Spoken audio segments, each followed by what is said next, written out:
أعوذ بالله من الشيطان الرجيم بسم الله الرحمن الرحيم وما لكم لا تقاتلون في سبيل الله والمستضعفين من الرجال والنساء والبلدان الذين يقولون ربنا أخرجنا من هذه القرية الظالم أهلها واجعلنا من لدنك وليا واجعلنا من لدنك نصيرا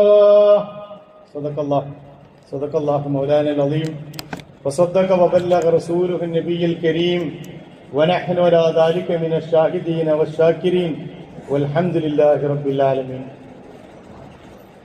സത്യവിശ്വാസികളായ സഹോദരന്മാരെ, സഹോദരിമാരെ, അള്ളാഹുവിന്റെ വിധിവിലക്കുകൾ അനുസരിച്ച് ജീവിതത്തിൽ വേണ്ടതും വേണ്ടാത്തതും നന്മയും തിന്മയും വേർതിരിച്ച് മനസ്സിലാക്കി അതിനനുസരിച്ച ജീവിതക്രമവുമായി മുന്നോട്ടു പോകുന്ന സത്യവിശ്വാസികളുടെ കൂട്ടത്തിൽ ഉൾപ്പെടണമെന്ന് ആദ്യമേ എന്നെയും പിന്നീട് നിങ്ങളിൽ ഓരോരുത്തരെയും ഞാൻ വസിയ്യത്ത് ചെയ്യുന്നു. അള്ളാഹു അതിനുള്ള തൗഫീഖ് നൽകി നമ്മെ അനുഗ്രഹിക്കുമാറാകട്ടെ. നമുക്കറിയാവുന്നതുപോലെ നാളെ നമ്മുടെ ഇന്ത്യ മഹാരാജ്യം അതിൻ്റെ മറ്റൊരു സ്വാതന്ത്ര്യ ദിനം കൂടി ആഘോഷിക്കുകയാണ്. 80ാമത്തെ സ്വാതന്ത്ര്യ ദിനം. ലോകത്തിലെ തന്നെ ഏറ്റവും വലിയ ഒരു ജനാധിപത്യ രാജ്യം, അതിലേറെ അതിപൗരാണികമായ നാഗരികതകൾ ഉയർക്കൊണ്ട നാട്, ഒരുപാട് സംസ്കാരങ്ങളെയും മതങ്ങളെയും മതവിഭാഗങ്ങളെയും ജീവിത സംസ്കൃതികളെയും ഒക്കെ നൂറ്റാണ്ടുകളായി വളർത്തിക്കൊണ്ടുവരുന്ന ഒരു നാട്. ഈ നാട് വൈദേശിക ആധിപത്യത്തിൽ നിന്ന്, അത് ബ്രിട്ടീഷുകാരിൽ നിന്ന് മാത്രമല്ല, അതിനു മുമ്പുണ്ടായിരുന്ന പോർച്ചുഗീസുകാരും ഫ്രഞ്ചുകാരും അതിനു മുമ്പുള്ള മംഗോളിയന്മാരിൽ നിന്നടക്കം ഈ രാജ്യത്തിന്റെ പരമമായ മനുഷ്യ സ്വാതന്ത്ര്യം, രാജ്യത്തിന്റെ സ്വാതന്ത്ര്യം നേടിയെടുത്തതിന്റെ ആഘോഷമാണ് നടക്കുന്നത്. സ്വാഭാവികമായും നമ്മളെല്ലാവരും അതിൽ പങ്കാളികളാകേണ്ടവരാണ്.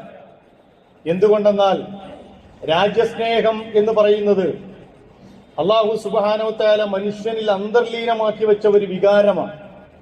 അത് ഏത് രാജ്യമാണെങ്കിലും ആ രാജ്യത്ത് ജനിച്ചു വളർന്ന ഒരു മനുഷ്യൻ ആ രാജ്യത്തിനോട് സ്നേഹമുണ്ടാവുക എന്നത്, അത് തന്റെ പ്രിയപ്പെട്ട നാടായി മാറുക എന്നത് ഒരു തെറ്റായ കാര്യമല്ല.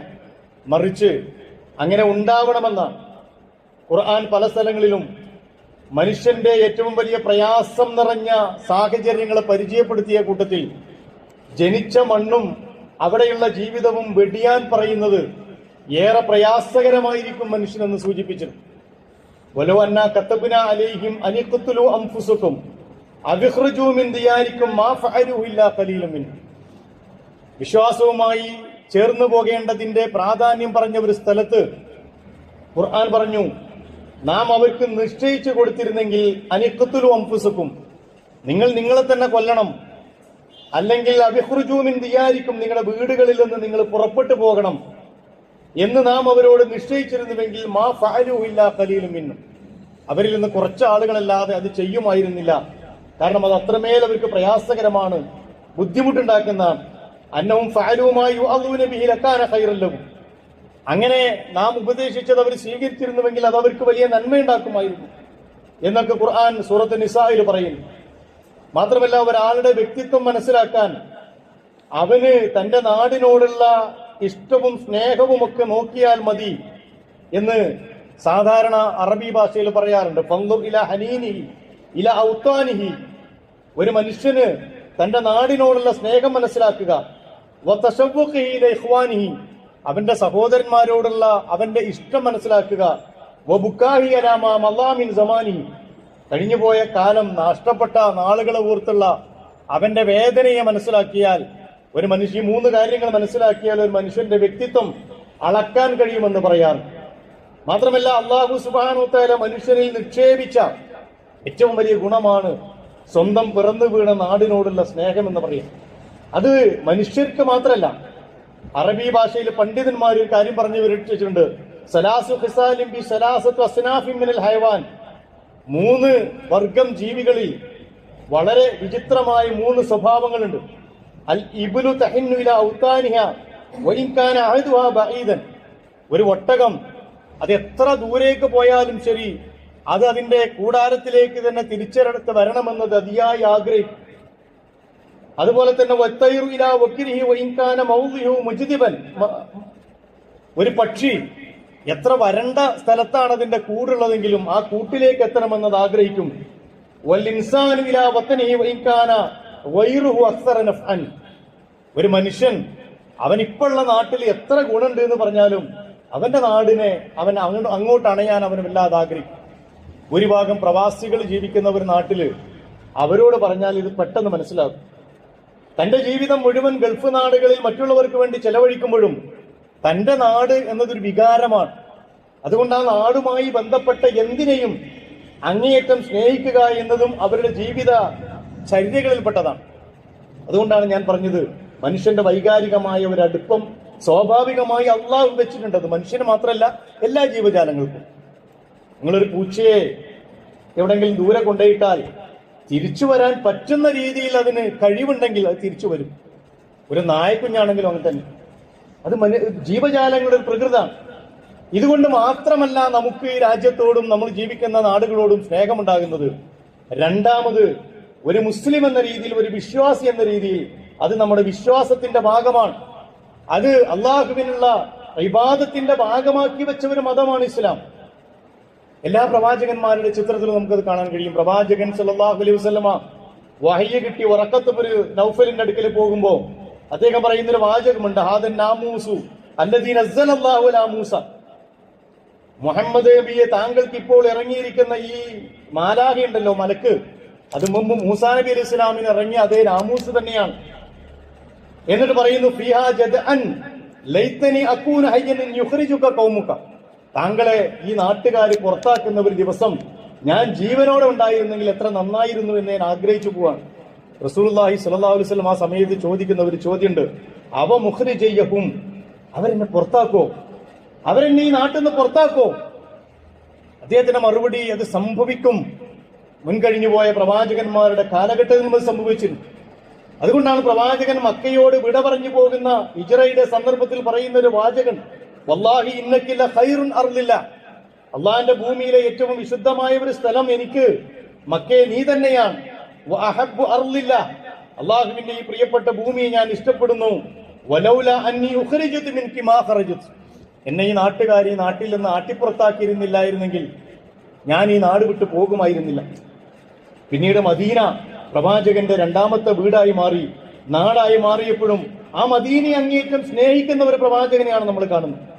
അന്നനബി സല്ലല്ലാഹു അലൈഹി വസല്ലം കാന ഇദാ ഖദിമ മിൻ സഫരിൻ, ഏതെങ്കിലും ഒരു യാത്ര കഴിഞ്ഞിട്ട് റസൂലുള്ളാഹി സ്വല്ലല്ലാഹു അലൈഹി വസല്ലം വരുമ്പോ ഫനദറ ഇലാ ജുദറാത്തിൽ മദീന, മദീനയുടെ അതിർത്തിയിലേക്ക് എത്തുമ്പോൾ ഔദഅനാഖതുഹു വഇൻ കാന ലാ ദാബത്തിൻ അർഖഹാ മിൻ ഉബ്ബിഹ, പ്രവാചകൻ വല്ല വാഹനപ്പുറത്ത് മൃഗത്തിന്റെ പുറത്താണ്, യാത്ര അങ്ങനെയാണ് ആണെങ്കിൽ ഈ മദീനയുടെ അതിർത്തി എത്തുമ്പോൾ പ്രവാചകൻ ആ വാഹനത്തിന്റെ മൃഗത്തിന്റെ സ്പീഡ് കൂട്ടാൻ ശ്രമിക്കും. ആ മദീന ചെന്നണയാനുള്ള ആഗ്രഹം. ഇത് വിശ്വാസിയുടെ ഒരു വിശ്വാസത്തിന്റെ ഭാഗമാണ്. തന്റെ നാടിനെ സ്നേഹിക്കാൻ ആരും നമ്മളെ പഠിപ്പിക്കണ്ട, അങ്ങനെ പഠിപ്പിച്ചെടുക്കേണ്ട ഒരു വികാരമല്ല അത്. എന്റെ നാടിനെ ഞാൻ സ്നേഹിക്കണമെന്നത്, അതിനോട് ഹുബ്ബ് വെച്ച് പുലർത്തണമെന്നത് എന്റെ വിശ്വാസത്തിന്റെ ഭാഗമാണ്. അതുകൊണ്ടാണ് ചരിത്രത്തിലുടനീളം സ്വാതന്ത്ര്യ സമരങ്ങളിൽ മുസ്ലിങ്ങൾ മുൻനിരയിൽ നിന്ന് ഇന്ന് ചരിത്രം മാറ്റിമറിക്കുന്ന ഘട്ടമാണ്. ഉള്ളവരില്ലാത്തവരാകുകയും ഇല്ലാത്തവർ ഉണ്ടാവുകയും ചെയ്യുന്ന കലികാലത്തിലൂടെ ജീവിച്ചു പോകുമ്പോൾ ഉറക്കെ ഉറക്കെ നമുക്ക് പറയാൻ പറ്റണം, ഈ രാജ്യത്തിന്റെ സ്വാതന്ത്ര്യ സമരത്തിൽ മുസ്ലിം സമൂഹത്തോളം പങ്കുവഹിച്ച ഒരു വിഭാഗവുമില്ല എന്ന് നമുക്ക് പറയാൻ കഴിയും. അത് ബ്രിട്ടീഷുകാരോടുള്ള അധിനിവേശത്തിന്റെ സന്ദർഭത്തിൽ മാത്രമല്ല, അടിമത്തത്തിൽ നിന്ന് അത് ദീനിന്റെ ഭാഗമാണ്. അതുകൊണ്ടാണ് പ്രവാചകൻ സല്ലല്ലാഹു അലൈഹി വസല്ലമയുടെ സമൂഹം എവിടെയൊക്കെ പോയോ, റുസ്തമിന്റെ മുമ്പില് അള്ളാഹുവിന്റെ പ്രവാചകന്റെ ശിഷ്യൻ പറഞ്ഞത്, മിൻ ഇബാദത്തിൽ ഇബാദിന ഇബാദത്തില്ലാഹി വഹദ, ഒരു നാടിനെ അടിമത്തത്തിൽ നിന്ന് മോചിപ്പിക്കുക എന്നത് ഞങ്ങളുടെ വിശ്വാസത്തിന്റെ ഭാഗമാണ്.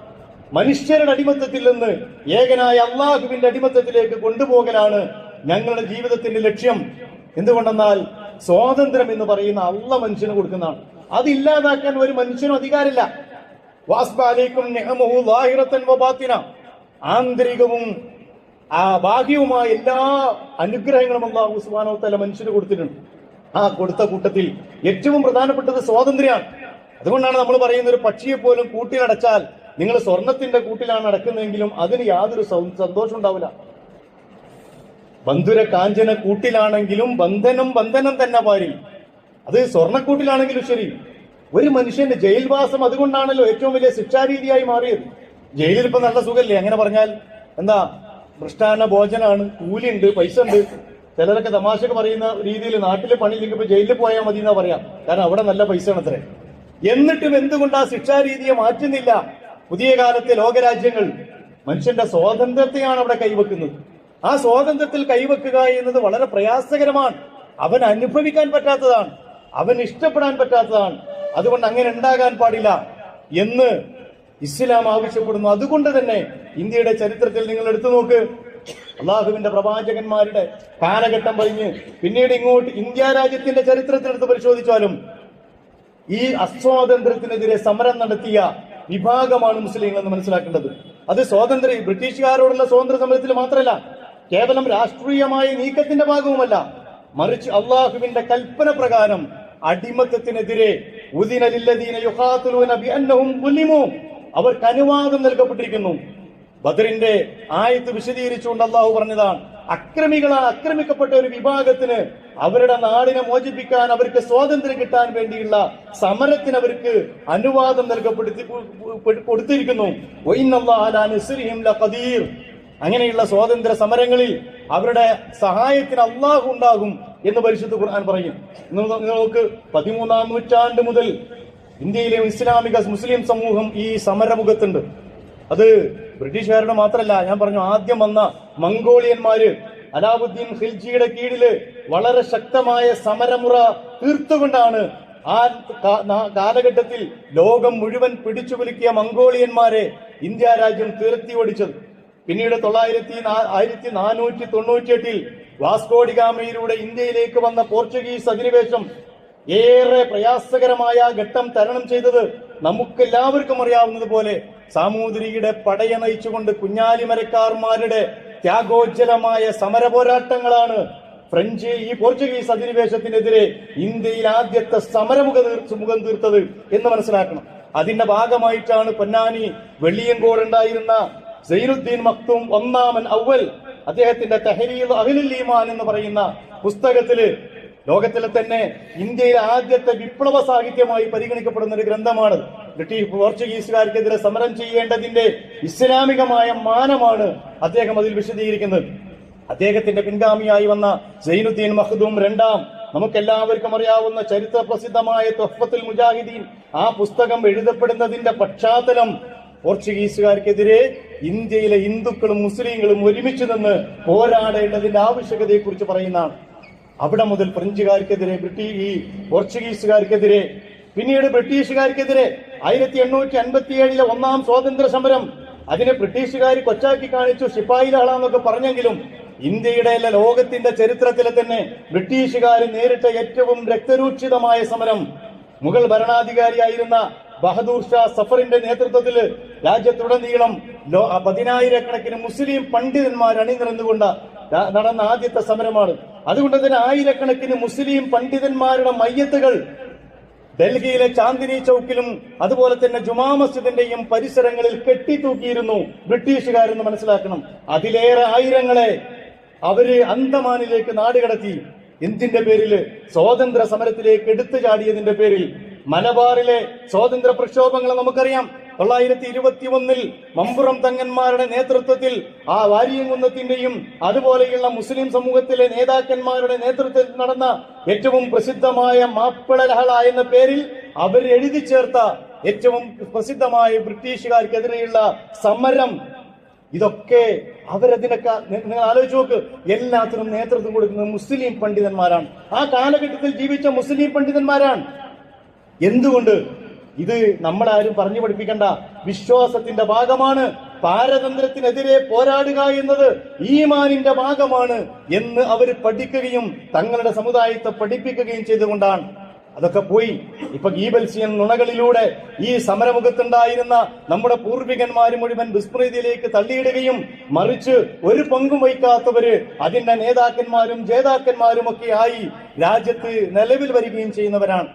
നമുക്കവരോട് പറയാനുള്ളത്, ഈ രാജ്യത്തോട് സ്നേഹമുണ്ടോ എന്ന് നമ്മോട് ചോദിക്കേണ്ടവരല്ല. ഈ രാജ്യത്തോട് സ്നേഹമുണ്ടാക്കാൻ ആരും പുറത്തുനിന്ന് നമുക്ക് ഒത്താശ ചെയ്തു തരേണ്ടതുമില്ല. എന്തുകൊണ്ടെന്നാൽ വിശ്വാസമുള്ളതോടൊപ്പം തന്നെ ഈ രാജ്യത്തോടുള്ള സ്നേഹം നമുക്കുണ്ടായേ പറ്റൂ. പക്ഷെ ആ സ്നേഹം എന്ന് പറയുന്നത് അന്ധമായ ഒരു തരം ദേശീയതയാവരുത്. എന്റേത് മാത്രം ശരി, ബാക്കി ഞാൻ എന്ത് വൃത്തികേട് ചെയ്താലും, എന്റെ നാട് എന്ത് വൃത്തികേട് ചെയ്താലും ശരി, അത് മാത്രം ശരി, ബാക്കിയുള്ള ഏത് നാടുകൾ എന്ത് ചെയ്താലും അതൊക്കെ തെറ്റാണ് എന്ന് പറയുന്ന അന്ധമായ ദേശീയ ഭ്രാന്തിൽ നിന്നുണ്ടാകുന്ന ദേശസ്നേഹമല്ല, മറിച്ച് സമത്വത്തിന്റെയും നീതിയുടെയും തിണ്ണയിൽ നിന്നുകൊണ്ടുള്ള, അതിന്റെ അടിത്തറയിൽ നിന്നുകൊണ്ടുള്ള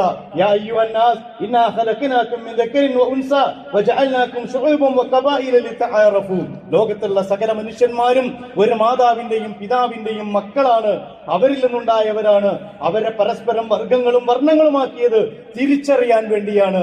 എന്നെപ്പോലെ സ്വാതന്ത്ര്യവും അവകാശങ്ങളും ഉള്ളവനാണ് തൊട്ടപ്പുറത്ത് ജീവിക്കുന്നവനും എന്ന് മനസ്സിലാക്കുമ്പോഴാണ് എന്റെ രാജ്യസ്നേഹം പൂർത്തിയാകുന്നത്, അല്ലെങ്കിൽ എന്നിലെ മനുഷ്യ സ്നേഹം പൂർത്തിയാകുന്നത് എന്ന് മനസ്സിലാക്കണം. അതിന്റെ രാജ്യത്തിന്റെ അടിസ്ഥാനങ്ങളെയോ മൂല്യങ്ങളെയോ നിരാകരിക്കുകയല്ല, മറിച്ച് അതിനെ മുഴുവൻ അംഗീകരിച്ചുകൊണ്ട് തന്നെ മറ്റുള്ളവന്റെ സ്വാതന്ത്ര്യത്തെയും അവന്റെ അവകാശങ്ങളെയും മാനിക്കുക എന്നതുകൂടി ഈ വിശ്വാസത്തിന്റെ ഭാഗമാണ്. അല്ലയോ മനുഷ്യരെ, നിങ്ങൾ ലോകത്തിന്റെ ഏത് രാജ്യത്ത് ജീവിക്കുന്നവരാണെങ്കിലും ഏത് മൂലയിൽ ജീവിക്കുന്നവരാണെങ്കിലും നീതിക്ക് വേണ്ടി നിങ്ങൾ നിലകൊള്ളണം. ഇന്ന നാടിന് എനിക്ക് പറ്റൂല, ഇന്ന രാജ്യത്ത് എനിക്ക് പറ്റൂല, അതുകൊണ്ട് നമ്മുടെ വിരോധം അവരോട് അനീതി ചെയ്യാൻ നമ്മെ പ്രേരിപ്പിച്ചുകൂടാ. അതാണ് നിങ്ങൾക്ക് തഖ്വയോട്, സൂക്ഷ്മതയോട്, ദൈവഭയത്തോട്, അല്ലാഹുവിനോടുള്ള തഖ്വയോട് അടുത്ത് നിൽക്കുന്നത്. നിങ്ങൾ അല്ലാഹുവിനെ സൂക്ഷിക്കണം. ഇന്നല്ലാഹ ഖബീറും ബിമാ തഅമലൂൻ. ആ മാർഗത്തിലൊക്കെ നമ്മുടെ നിലപാടും നമ്മുടെ മാർഗവും സൂക്ഷ്മമായി അല്ലാഹു നിരീക്ഷിക്കുന്നുണ്ട്. പ്രവാചകന്റെ നിയോഗത്തെ കുറിച്ച് തന്നെ, മുഹമ്മദ് നബി സല്ലല്ലാഹു അലൈഹി വസല്ലമയുടെ നിയോഗത്തെ കുറിച്ച് തന്നെ ഖുർആൻ പറഞ്ഞ വളരെ വിശദമായ ഒരു ആയത്തിന്റെ ഭാഗത്തില് വയല്ലാഹു അൻ മിസ്റഹും വൽ അലാലല്ലത്തി കാനത് അലൈഹിം എന്ന് പറയുന്നു. പ്രവാചക നിയോഗത്തിന്റെ ലക്ഷ്യമതാണ്. മനുഷ്യന്റെ മുതുകുകളിൽ കയറ്റിവെച്ച ഭാരമിറക്കുക, അവനെ സ്വതന്ത്രനാക്കുക. അവനെ അള്ളാഹു സൃഷ്ടിച്ചത് സ്വതന്ത്രനായിട്ടാണ്. അടിമത്തം എന്തുകൊണ്ട് ഇസ്ലാം തവണകളായി പടിപടിയായി പൂർണ്ണമായി നിർത്തിക്കളഞ്ഞു എന്നതിന്റെ കാരണം, ഒരടിമയാക്കാൻ ഒരു മനുഷ്യനെ സ്വതന്ത്രനായി ഭൂമിയിൽ വന്ന ഒരു മനുഷ്യനെ അടിമയാക്കാൻ ഇസ്ലാമിന് നിർവാഹമില്ല. സാമൂഹ്യമായി നിലനിന്നിരുന്ന ആ തിന്മകളെ വളരെ സൈക്കോളജിക്കലായി അടിസ്ഥാനപരമായി സമൂഹത്തിൽ നിന്ന് നീക്കം ചെയ്യുകയാണ് ഇസ്ലാം ചെയ്തത് എന്ന് മനസ്സിലാക്കേണ്ടത്. പ്രത്യേകിച്ചും നമ്മുടെ നാട് വീണ്ടും പാരതന്ത്രത്തിലേക്ക് പോയിക്കൊണ്ടിരിക്കുന്ന ഒരു ഘട്ടത്തിലൂടെ നമ്മൾ കടന്നു പോകുമ്പോൾ, പിന്നെയും ഇൻഡിപെൻഡൻസ് ഡേ നമ്മൾ ആഘോഷിക്കുമ്പോൾ നമ്മൾ ഈ സമൂഹത്തെ കൂടുതൽ അറിയേണ്ടതുണ്ട്. എന്തൊക്കെ പ്രയാസങ്ങൾ സഹിച്ചുകൊണ്ട് നേടിയെടുത്തതാണോ നമ്മുടെ സ്വാതന്ത്ര്യം, ആ സ്വാതന്ത്ര്യത്തെ തന്നെ വീണ്ടും ഇല്ലാതാക്കുന്ന പ്രവണതകളെ നമ്മൾ തിരിച്ചറിയണം. മനുഷ്യ സമൂഹം വീണ്ടും അവരുടെ സ്വാതന്ത്ര്യം നിഷേധിക്കപ്പെടുന്നു. രാഷ്ട്രീയമായ മേലാളിത്തം സ്ഥാപിച്ച് മനുഷ്യന്റെ സ്വാതന്ത്ര്യം നിഷേധിക്കപ്പെടുന്നു. അതുപോലെ തന്നെ ദുർബല വിഭാഗങ്ങൾ കൂടുതൽ ദുർബലരാക്കപ്പെടുന്നു. വിശ്വാസത്തിന്റെ ഭാഗമായി മനുഷ്യന്റെ മേൽ അടിച്ചേൽപ്പിക്കപ്പെടുന്ന നിയമങ്ങൾ നിർമ്മിക്കപ്പെടുന്നു.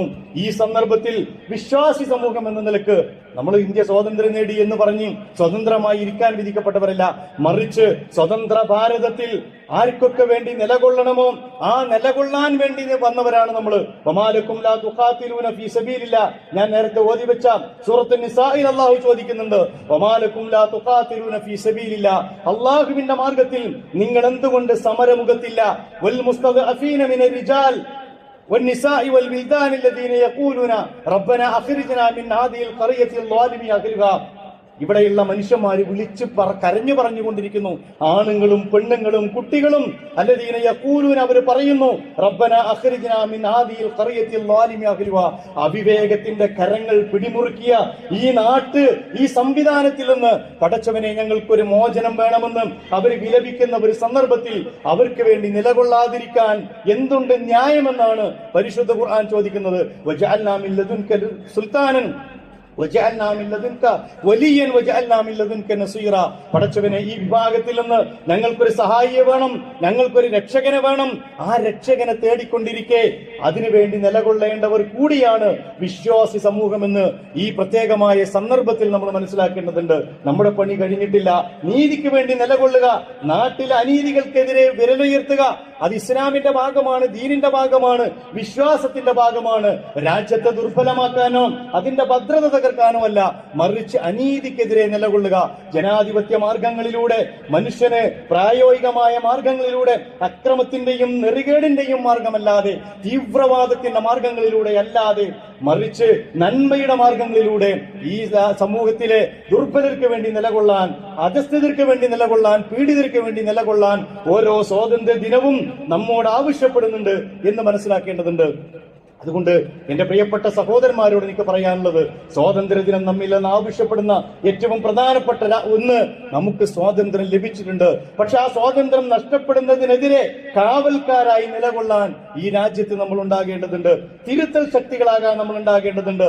രാജ്യത്തിന്റെ യഥാർത്ഥ ചരിത്രവും അതിന്റെ ഇന്നലകളെയും വിസ്മൃതിയിലേക്ക് ബോധപൂർവം മാറ്റി നിർത്തപ്പെടുന്ന ഒരു കാലഘട്ടത്തിലൂടെയാണ് നമ്മൾ കടന്നു പോകുന്നത്. അതിനെ ബോധപൂർവം നമ്മൾ വീണ്ടും വീണ്ടും ഉറക്കെ പറഞ്ഞുകൊണ്ടിരിക്കണം. എന്താണ് ഓരോ സമുദായങ്ങളും ഈ രാജ്യത്തിന്റെ നാഗരിക വളർച്ചയിൽ, സംസ്കാരത്തിൽ നമ്മൾ വഹിച്ച പങ്ക് എന്ന് നമ്മൾ പറയേണ്ട കാലമാണ്. അങ്ങനെ സ്വാഭാവികമായും നിതാന്ത ജാഗ്രതയോടെ ഒരു സമൂഹം, മതേതരത്തിൽ വിശ്വസിക്കുന്ന, ജനാധിപത്യത്തിൽ വിശ്വസിക്കുന്ന ഒരു സമൂഹം ഇവിടെ ഉറക്കമൊഴിച്ച് കാത്തിരിക്കുന്നുണ്ടെങ്കിൽ പരിശുദ്ധ ഖുർആനിന്റെ ഒരു വചനം പുലരും. അൻസല മിനസ് സമാഇ മാഅൻ ഫസാലത് ഔദിയതൻ ബിഖദരിഹാ, അല്ലാഹു ആകാശത്തിൽ നിന്ന് മഴ വർഷിപ്പിക്കുന്നു. ആ മഴയിലൂടെ അരുവികളൊക്കെ അതിന് ഉൾക്കൊള്ളാൻ മാത്രം വെള്ളം ഉൾക്കൊണ്ട് അതിങ്ങനെ ഒഴുകിക്കൊണ്ടിരിക്കുന്നു. ഫഹ്തമല സൈലു സബദർ റാബിയ, അതിന്റെ ഉപരിഭാഗത്ത് അങ്ങനെ ഒഴുകിക്കൊണ്ടിരിക്കുമ്പോൾ ചില കുമിളകള്, ചില പദങ്ങനെ പൊങ്ങി വരും. വമിമ്മാ യൂഖിദൂന അലൈഹി ഫിന്നാരി ഇബ്തിഗാ ഇല്യതൻ ഔ മതാഇൻ സബദിൻ മിസ്ലുഹു, അതുപോലെ തന്നെ അവർ ആഭരണങ്ങൾ ഉണ്ടാക്കുന്ന, ചൂടാക്കുന്ന സംഗതികളിലും ആ പദവരും നുരവരും. പക്ഷെ ആ നുരകളും പദകളുമൊക്കെ അവര് ഒരു ഘട്ടം കഴിഞ്ഞാൽ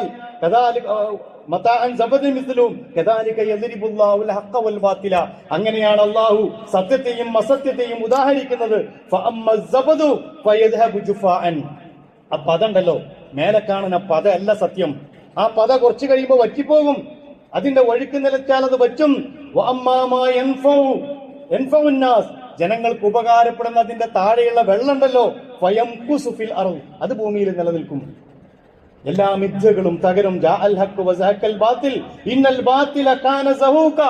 സത്യം അങ്ങ് പുറത്തു വരുമ്പോ അസത്യം തകരും. അത് തകരാനുള്ളത് തന്നെയാണ്. പേടിക്കേണ്ടതില്ല, പ്രയാസപ്പെടേണ്ടതില്ല, ഉറക്കമൊഴിച്ചു കാത്തിരിക്കുക. രാജ്യം നേടിയെടുത്ത സ്വാതന്ത്ര്യം ഇല്ലാതാകുന്നതിനെതിരെ നിതാന്ത ജാഗ്രത പുലർത്തുക. കദാലിക യദ്രിബുല്ലാഹുൽ അംസാൽ, അങ്ങനെയാണ് അല്ലാഹു ഉദാഹരണങ്ങളെ നമുക്ക് വിശദീകരിച്ചു തരുന്നത് എന്ന് പരിശുദ്ധ ഖുർആൻ നമ്മെ പഠിപ്പിക്കുന്നു. അതുകൊണ്ട് സ്വാതന്ത്ര്യത്തെ ആഘോഷിക്കുക, ആവുന്നത്ര ആവേശത്തോടെ ആഘോഷിക്കുക. ഒപ്പം ആ സ്വാതന്ത്ര്യ ദിനം നമ്മിൽ നിന്ന് ആവശ്യപ്പെടുന്ന ചില സന്ദേശങ്ങളെ അതും കൂടി ഏറ്റുവാങ്ങണമെന്ന് ഈ സന്ദർഭത്തിൽ ഉണർത്തുന്നു. അല്ലാഹു സുബ്ഹാനഹു വ തആല അവന്റെ ഭൂമിയിൽ നിർഭയരായി ജീവിക്കാൻ, സ്വാതന്ത്ര്യത്തോടു കൂടി ജീവിക്കാൻ സകല മനുഷ്യർക്കും തൗഫീഖ് നൽകി അനുഗ്രഹിക്കുമാറാകട്ടെ. അഖൂലു ഖൗലി ഹാദാ അസ്തഗ്ഫിറുല്ലാഹ ലി വലക്കും വലി ജമീഇൽ മുസ്ലിമീന വൽ മുഅ്മിനീൻ അജ്മഈന യാ റബ്ബൽ ആലമീൻ.